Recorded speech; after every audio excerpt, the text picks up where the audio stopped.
what I'm telling you is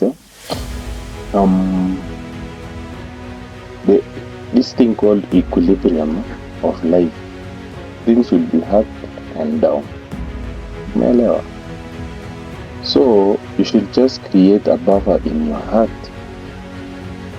Buffer ni kwamba create something like a protection mechanism where you already know, you already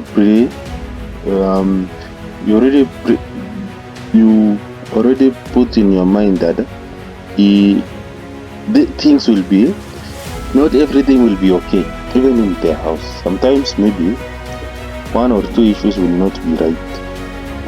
So you should not always be angry about it. Unaelewa?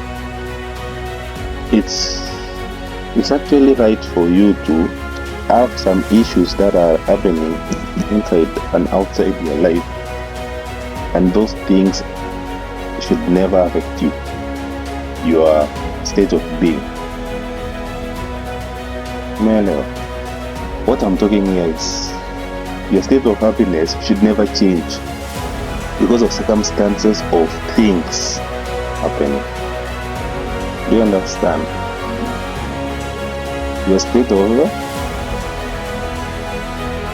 happiness should never be determined by the circumstances of things as they are, because daily things will crush you, daily things will happen. You just have to create that in your mind that yes, today I know I will want to be very good, but we are not fun. Things will hurt us. Unafika hapo unapata mtu amekuchokoza tu. Yes, you are right, but utapata tu mtu anakuchokoza kwa barabara ovyo tu. Umeelewa? So you actually have to protect your state of happiness. Umeelewa? You decide that however things will happen, however bad things are within this day, with time until utafika state yenye hata kitu worst kabisa inaweza kuhapenia, but you still remain your mind is still intact. Umeona? Your happiness is still intact, because anytime you change your state of mind, your state of happiness changes. Anytime your state of happiness changes, the part of you interacting with the people, even beyond the person who hurt you or beyond the things that hurt you within that environment, you will never interact the same as you would have if you were happier. Umeelewa? So everyone else, if you are not serious about controlling your state of happiness, everyone else that you meet beyond that state imekuwa changed from that person mwenye amekuwa hurt.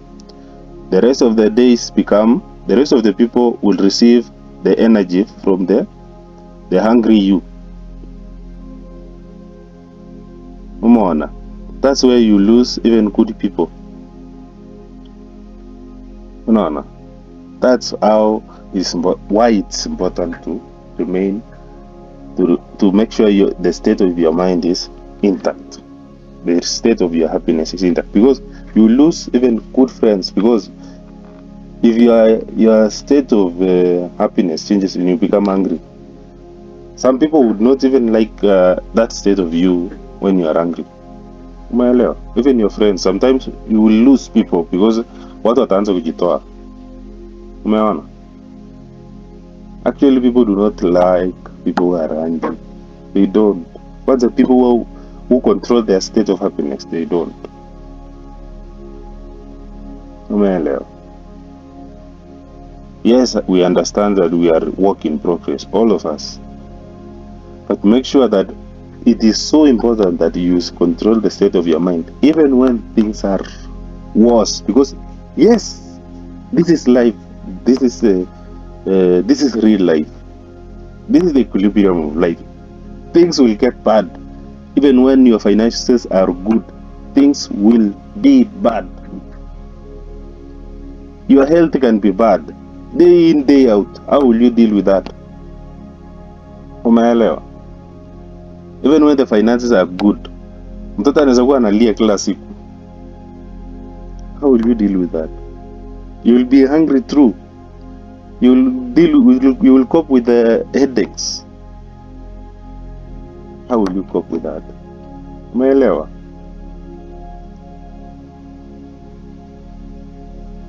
It's actually good that we talk about this because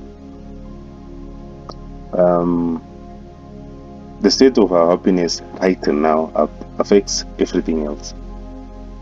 It's actually true. If you start your day with anger issues, maybe yes, umeamka ukapata maybe one or two things are not right the way you want in that morning. Do you think the rest of the day will be the same? It will not be. It's the truth, isn't it? So actually protect your first thing. Protect your happiness. As long as you are not you're not affected, your happiness. Just make sure any other thing outside you, these things we will all leave it. If we die today, these things will leave all of it. What remains there is how did we protect our soul. Actually, our state of happiness is intact and connected with our soul. How do we live here? If things, because everything here we live with, it's the truth. That's the truth. Ni ukweli. Yeah, hata siku moja unaweza amka nyumba imechomeka. So how will you react? You need to put in your mind that I would love to start a new life very fast. Yeah, because sometimes life happens. Unapata nyumba imechomeka, such things. However you think, unashtuka, yes. I'm reading from you. Unaweza shtuka, yes, but it is the reality of things. And sometimes it's the reality of God that God allows such things to happen to teach you a lesson. Umeelewa? That these things you will leave behind. What is important is you. Sawa?